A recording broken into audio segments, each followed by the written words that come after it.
tener la oportunidad de ser parte de una familia.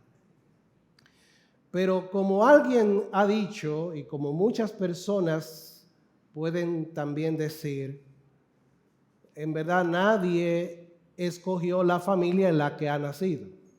Levante la mano alguien que escogió su familia. ¿Verdad que realmente no tuvimos nada que ver?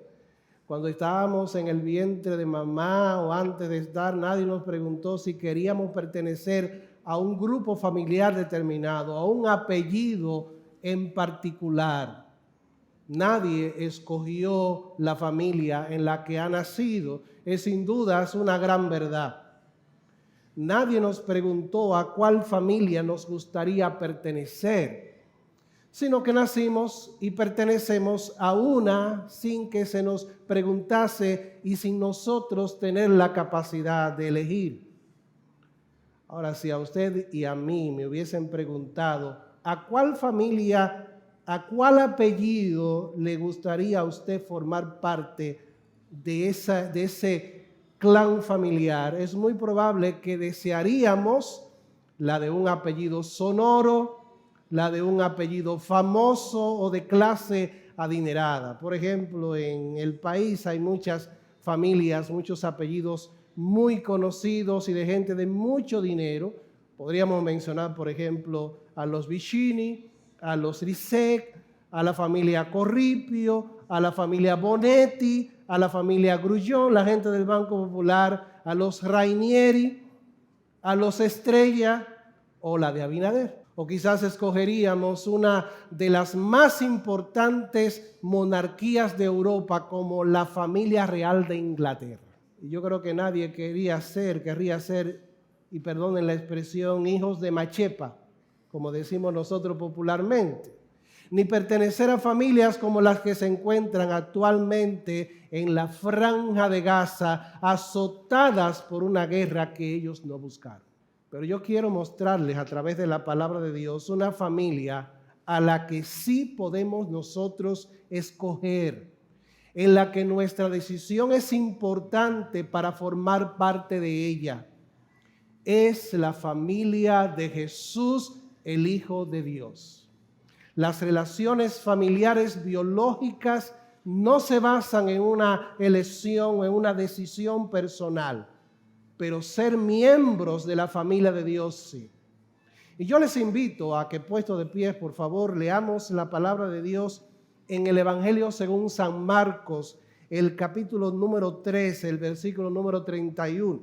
Pero vamos a ver también en la exposición de este sermón, de este mensaje, el contexto, los versículos desde el versículo número 7. Pero vamos a enfocarnos especialmente en estas palabras que aparecen desde el versículo 31 al versículo 35 del capítulo 3 del Evangelio según San Marcos. Dice el versículo 31. Vienen después sus hermanos y su madre, hablando acerca de la madre y los hermanos de Jesús, y quedándose afuera enviaron a llamarle. Y la gente que estaba sentada alrededor de él le dijo: tu madre y tus hermanos están afuera y te buscan. Él respondió, Jesús respondió diciendo: ¿quién es mi madre y mis hermanos? Y mirando a los que estaban sentados alrededor de él, dijo: he aquí mi madre y mis hermanos, porque todo aquel que hace la voluntad de Dios, ese es mi hermano y mi hermana y mi madre. Muchas gracias. Pueden sentarse. Permítame utilizar este pasaje de la palabra de Dios y especialmente decirle a los amigos a que vengan y formen parte de la familia, de la nueva familia de Jesús. A través de estos versículos, mi querido amigo, te hacemos el llamado: ven, forma parte de la nueva familia de Jesús. La buena noticia del Evangelio es que tú puedes formar parte de la nueva familia de Jesús. Y hay tres elementos en este pasaje y en el contexto que nos presentan algunas características de la nueva familia de Jesús que tú debes de tomar en cuenta, que tú debes de conocer para de esa manera motivarte y formar parte de la nueva familia de Jesús. En primer lugar, formar parte de la nueva familia de Jesús se basa en que conozcas la identidad de Jesús. En primer lugar, hermano, amigo especialmente, tú debes de saber que para formar parte de la nueva familia de Jesús, eso se basa en que conozcas quién es Jesús, cuál es la identidad de Jesús. El tema de la identidad, y al hablar de identidad estamos hablando de los rasgos que conforman la personalidad de un ser humano o de una cosa también, en este caso las características que hacen de una persona o de una cosa distinta de las demás. La identidad de alguien o de algo es sumamente importante, especialmente en estos días. Pues va de la mano de la confianza y de la seguridad. Identidad va íntimamente ligado con la confianza y con la seguridad. En el versículo número 11 del capítulo número 3 del Evangelio según San Marcos, hace una referencia acerca de la identificación que unos seres muy especiales, demonios, hicieron acerca de Jesús. Dice que los espíritus inmundos al verle se postraban delante de él y daban voces diciendo: tú eres el Hijo de Dios. Así que los demonios conocían la identidad de Jesús. Pero es importante, como decía, de que la identidad de algo va ligada íntimamente en este tiempo con la confianza y con la seguridad. Por ejemplo, tú tienes una casa y cuando la construyes o cuando la compras ya hecha, entonces si no tiene ese dispositivo para mirar hacia afuera, ese hoyito a través del cual tú puedes mirar quién está detrás de la puerta, y cuando alguien toca, lo que primero que tú haces es mirar la identidad de la persona para ver los rasgos, para ver si la conoces, porque sabes que si no es una persona conocida, esa persona puede representar un peligro para ti y para tu familia.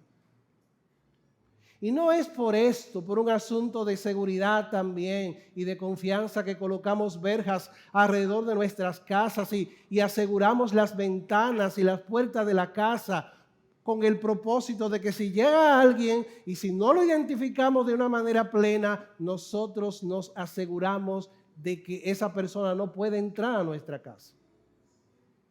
Cuando tú compras un vehículo, quieres comprar un vehículo, tú te preocupas por la identidad de ese vehículo, por la marca de ese vehículo, porque tú sabes bien que si compras un vehículo de una marca que no tenga cierta calidad, que no tenga cierta seguridad, entonces tu inversión puede irse a pique y también tu seguridad estará en juego.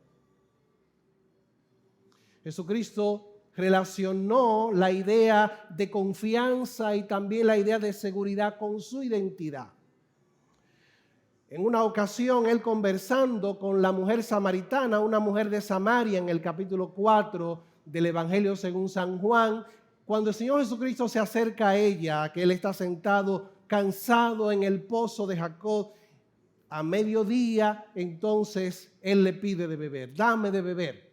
Y entonces aquella mujer le dice en forma despectiva: pero ¿cómo tú, siendo judío, me pides a mí de beber, que soy mujer samaritana? Porque judíos y samaritanos no se tratan entre sí.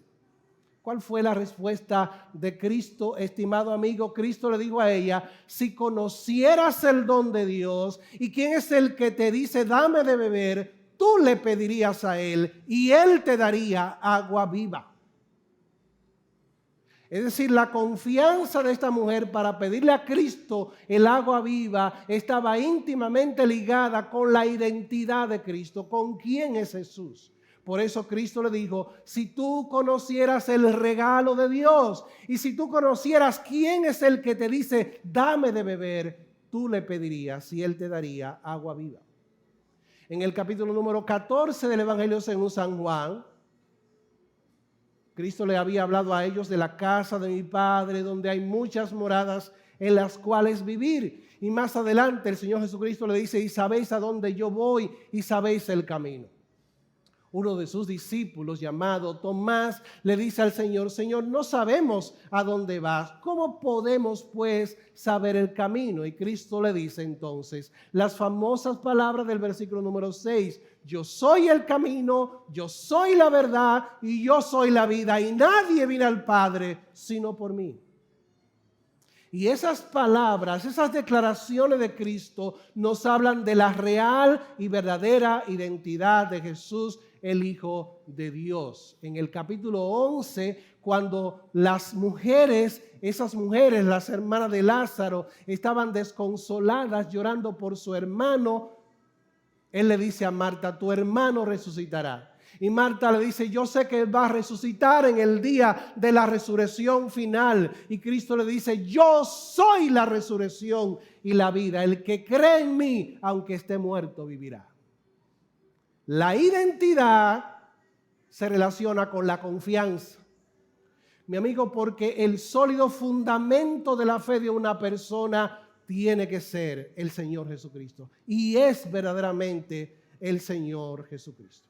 En el capítulo 3 del Evangelio según San Marcos, vemos 4 grupos de personas que están interviniendo allí y que de alguna u otra manera tienen que ver con el tema de la identidad de Cristo.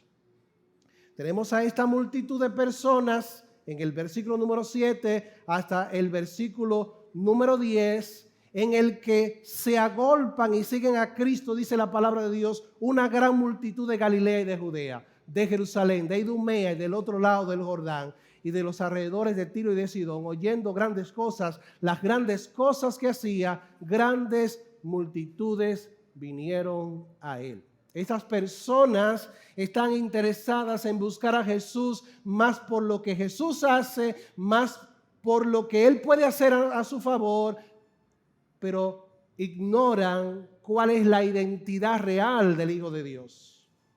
Y eso nos enseña de que buscar a Jesús no debe ser por un favor especial que Jesús nos puede hacer y que realmente hace, sino por quién es Él. Hay muchas personas que asisten a la iglesia, hay muchas personas que asisten a ciertas reuniones, especialmente cuando se convoca para sanidades, y estas personas acuden más preocupados por su bien material que por conocer verdaderamente al Señor.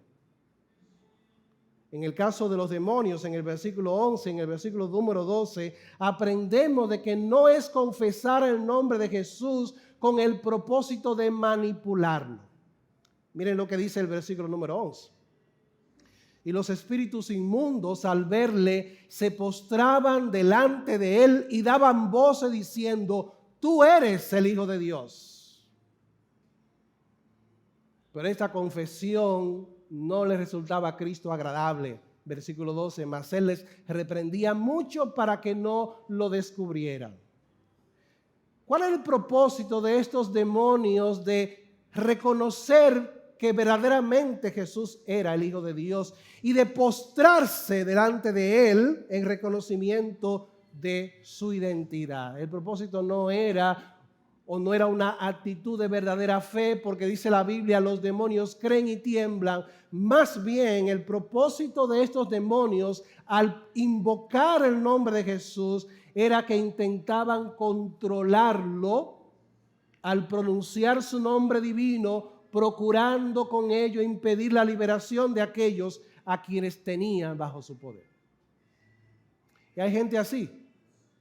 Hay gente que quiere manipular a Cristo. Hay gente que quiere que Cristo sea como el genio de la lámpara de Aladín. Que cuando el genio diga, ¿qué tú quieres, amo, que haga por ti? Entonces tú le pidas todo lo que tú deseas y el genio de la lámpara de Aladino haga todo lo que tú le pides que él haga. Jesús, hermanos y amigos, no puede ser manipulado. No debemos invocar el nombre de Cristo para dominar a Cristo, más bien debemos invocar a Cristo para someternos a su voluntad. No es pensar de Jesús como un lunático. Dice el versículo número 20 que se agolpó de nuevo la gente, de modo que ellos ni aún podían comer pan. Y cuando lo oyeron los suyos, es decir, familiares de Jesús, vinieron para prenderle, es decir, para agarrarle, para llevárselo, porque decían, está fuera de sí. No es pensar de Jesús como un lunático. Y no es pensar de Jesús como alguien poseído como Satanás. Todas estas personas que están actuando alrededor a la persona de Cristo, en torno a la identidad de Cristo, tienen un concepto equivocado y rebajado de la persona del Hijo de Dios. El tema de la identidad en el Evangelio según San Marcos es muy importante. Es tan importante que en 2 ocasiones en este Evangelio según San Marcos, el Padre, Dios el Padre, habla acerca de su Hijo reconociendo su identidad. Por ejemplo, en el versículo número 11 del capítulo número 1 dice, y vino una voz de los cielos que decía, tú eres mi Hijo amado en quien tengo complacencia. Y más adelante en el capítulo número 9, cuando el Señor Jesucristo cambia el aspecto de su rostro y su rostro brillaba como el sol, viene una voz desde el cielo que decía, este es mi Hijo amado, a él oí. En el capítulo número 8 del Evangelio según San Marcos, el Señor Jesucristo les hace a los discípulos una pregunta. ¿Quién dice la gente que soy yo? En otras palabras, estimado amigo, Cristo está interesado en lo que tú piensas acerca de Él. ¿Cómo tú lo ves? ¿Cómo lo identificas? La respuesta de los discípulos es, bueno, algunas personas dicen que tú eres Elías, es decir, un profeta del Antiguo Testamento. Otros dicen que tú eres Jeremías, otros dicen que tú eres Moisés o alguno de los profetas. Y entonces el Señor Jesucristo se dirige a los discípulos y les pregunta, ¿y vosotros quién decís que soy yo? Y la respuesta no se hace esperar de parte de Pedro. Tú eres el Cristo. Más adelante en el capítulo 14 del mismo Evangelio según San Marcos, cuando Cristo está ante el grupo de líderes religiosos, ante lo que se llamaba el Sanedrín, el consejo religioso judío, el sumo sacerdote, el principal líder de la nación, el principal líder religioso de la nación, le dice, yo quiero que tú nos declares si tú eres el Cristo, el Hijo del Dios bendito. Y Cristo dijo, yo lo soy. Y al final del Evangelio según San Marcos, cuando Cristo es crucificado y cuando Él muere y cuando Él exclama, Dios mío, ¿por qué me has abandonado? Dice la palabra de Dios que uno de los centuriones, un soldado romano que estaba contemplando a Cristo morir, dijo, verdaderamente este es el Hijo de Dios. Amigo, Cristo quiere que para que formes parte de la familia, de la nueva familia de Jesús, tú conozcas la identidad del Hijo de Dios. Él no es un simple humano.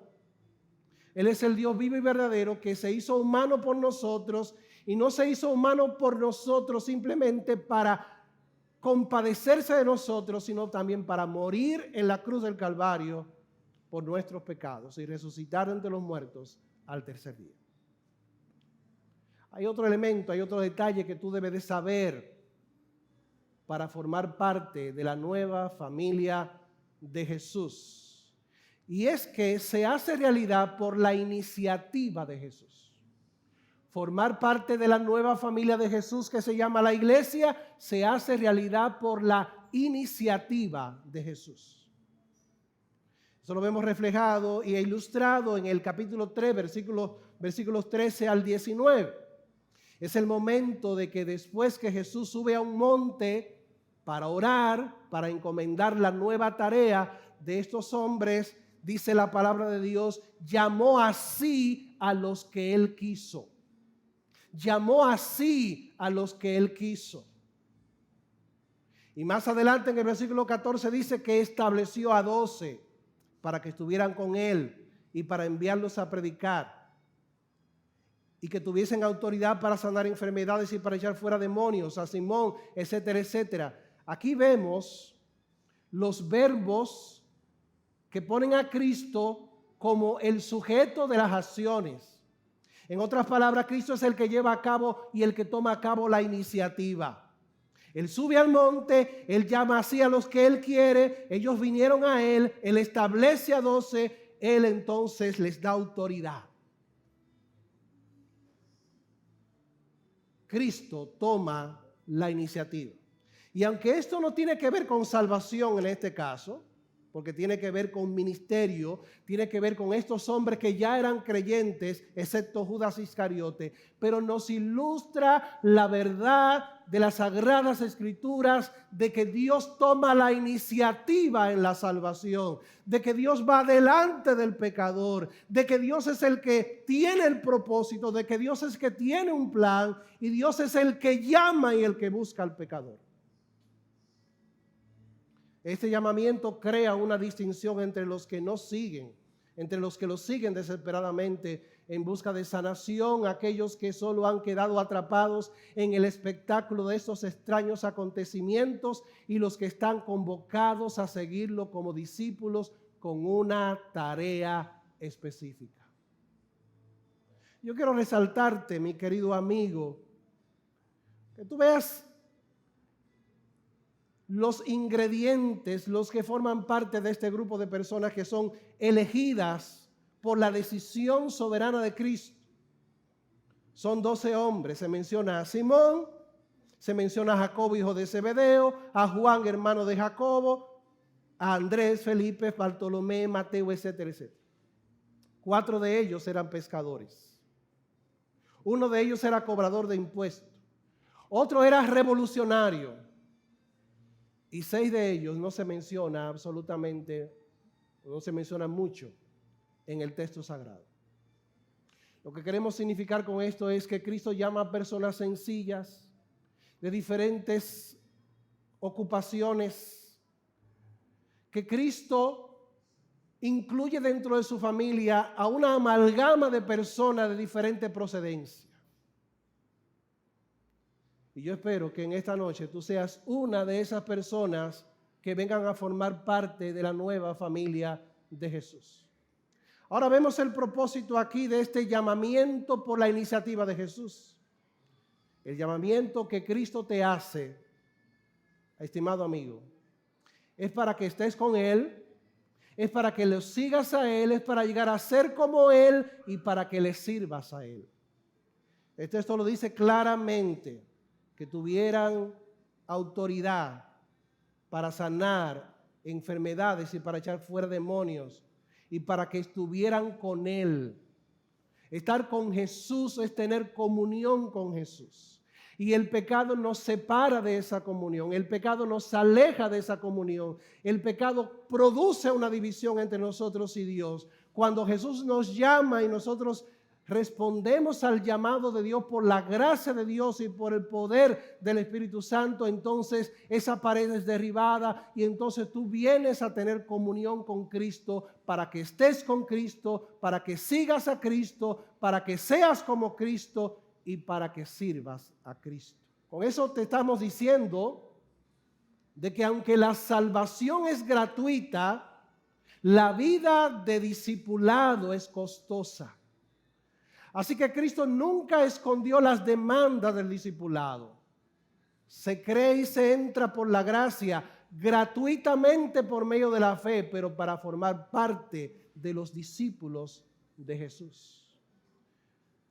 Así que para formar parte de la familia nueva de Jesús, tienes que entender que se hace realidad por la iniciativa de Jesús. Él es el que llama, Él es el que convoca, Él es el que escoge, Él es el que toma la iniciativa para que tú respondas por medio de la fe en Él. Y en tercer lugar, tomando en cuenta los versículos que leímos anteriormente al principio de este mensaje, formar parte de la nueva familia de Jesús se aplica a tu vida por la obediencia a la palabra de Dios y no por lazos de sangre. Formar parte de la nueva familia de Jesús, que se llama la iglesia, se aplica a tu vida, es decir, se hace realidad en tu vida por la obediencia a la palabra de Dios y no por lazo de sangre. Yo creo que la mayoría de las personas, especialmente las jóvenes, las nuevas generaciones, pero también adultos, tienen celulares inteligentes. Se llaman smartphones. Y estos celulares inteligentes tienen aplicaciones, se llaman las apps. Aquí yo tengo, por ejemplo, la aplicación de WhatsApp, aquí yo tengo la aplicación de mensajería, hay aplicaciones para Facebook, hay aplicaciones para Instagram, hay aplicaciones para diferentes zonas y lugares de entretenimiento, para conocer personas, para conversar con personas, etcétera, etcétera. Pero para que esas aplicaciones puedan funcionar, para que tú puedas disfrutar de las bondades de las aplicaciones de los celulares inteligentes, tú tienes que presionar con tu dedo una de esas aplicaciones para que se abra la pantalla y el abanico de posibilidades y tú puedas acceder a todas las cosas que esas aplicaciones ofrecen. De igual manera, la app de la salvación, la app para formar parte de la nueva familia de Jesús, funciona para ti, se aplica a tu vida si tú por la obediencia a la fe presionas el botón de la fe. El Señor Jesucristo, en este pasaje, tiene una visita. Su madre y sus hermanos. Él está en una casa, el Señor Jesucristo está rodeado de sus discípulos y doña María, la madre de Jesús, y sus hermanos están afuera buscando. No sabemos si son los mismos que en el versículo número 21 vinieron para tomarlo y llevárselo porque decían que Jesús estaba fuera de sí mismo, como que estaba medio loco. Pero aquí, la mamá de Jesús llega y los hermanos de Jesús llegan. Y cuando ellos llegan a la casa le dicen, nosotros queremos ver a Jesús.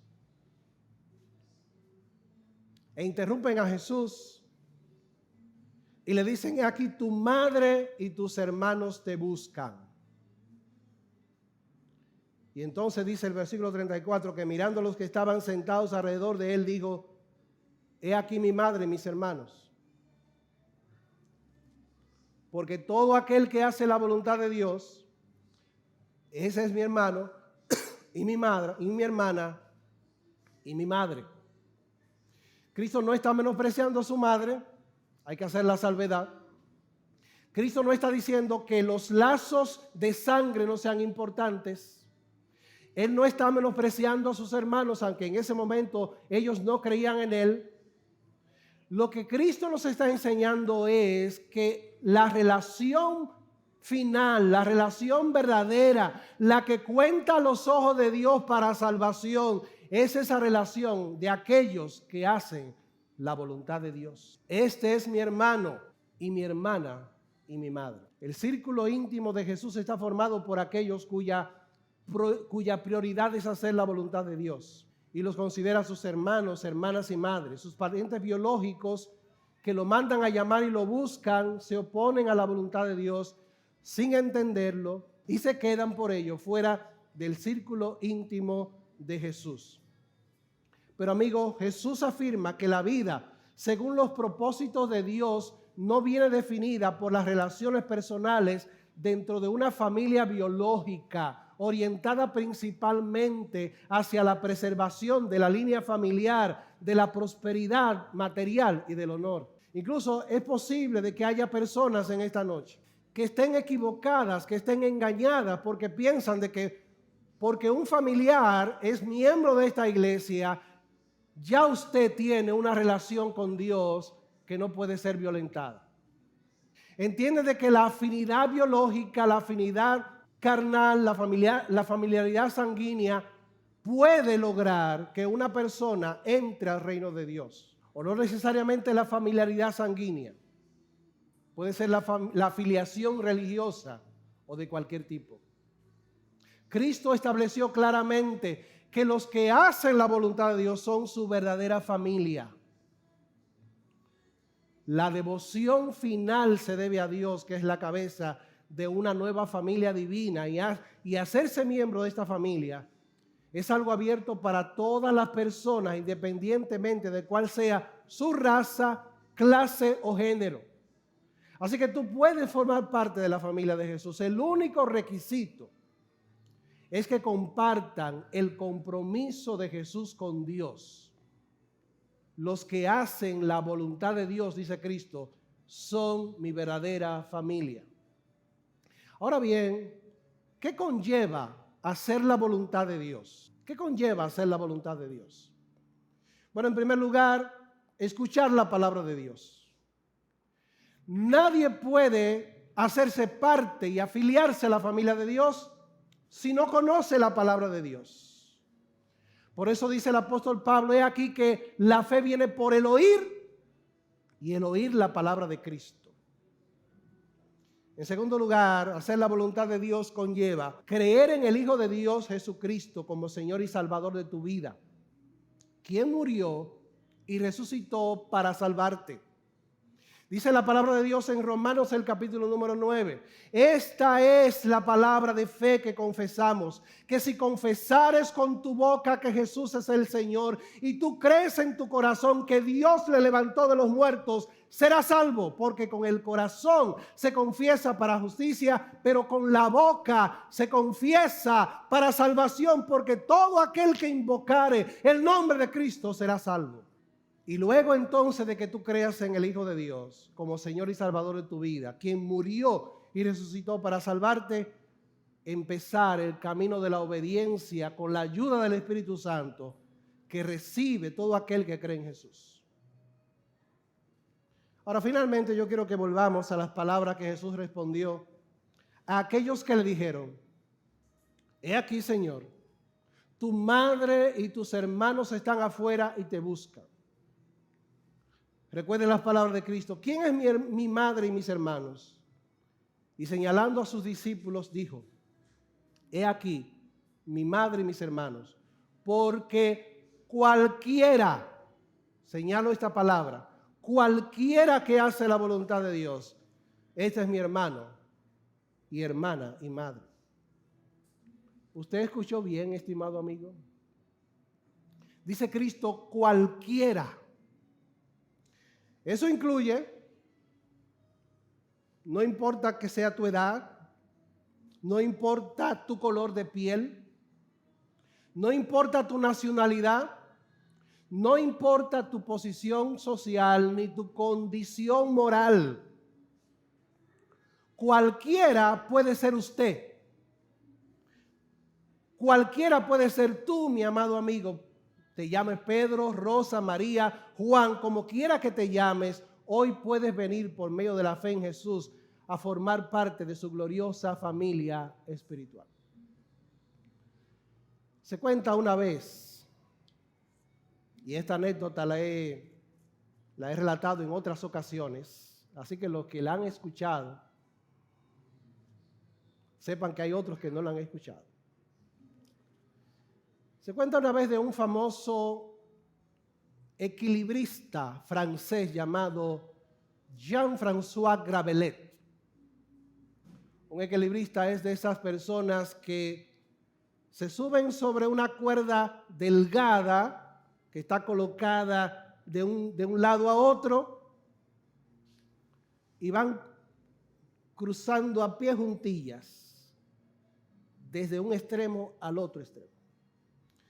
Pues bien, Jean-François Gravelet hizo un tremendo espectáculo de equilibrismo en las famosas cataratas del Niágara, entre la frontera de Estados Unidos y Canadá. Y colocaron una cuerda desde un lado de la catarata hasta el otro lado de la catarata. Y Jean-François Gravelet comenzó con su acto maravilloso de equilibrismo. Y mientras él iba cruzando la cuerda y haciéndolo de una manera magistral, la gente le aplaudía y le ovacionaba. En un momento, él le hace una pregunta a la multitud que estaba allí reunida en las cataratas de Niágara. ¿Creen ustedes que yo puedo cruzar a una persona de las que están aquí en mis brazos a través de la cuerda? Y la gente decía, sí, creemos que tú puedes. Y vino una pregunta que causó un silencio sepulcral. ¿Quién de ustedes lo quiere hacer? Todo el mundo callado.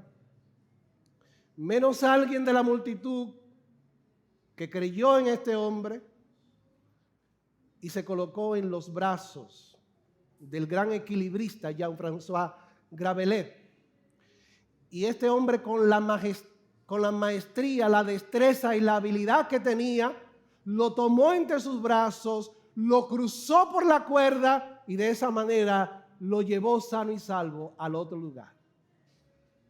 Mi amigo, eso es la fe. La gente, cuando se le hace el llamado de Dios, probablemente dice, sí, yo creo en Jesús. Pero cuando se le pregunta, ¿quién quiere convertirse a Cristo? ¿Quién lo hace de corazón? Entonces la gente, lamentablemente, no toma la decisión.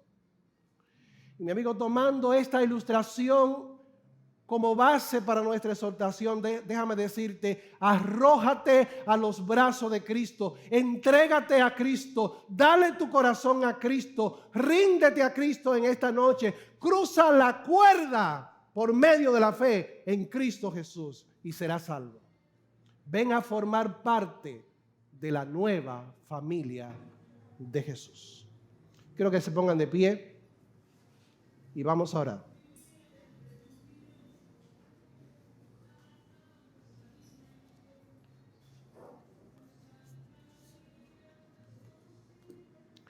Padre que estás en los cielos, te alabamos y te glorificamos.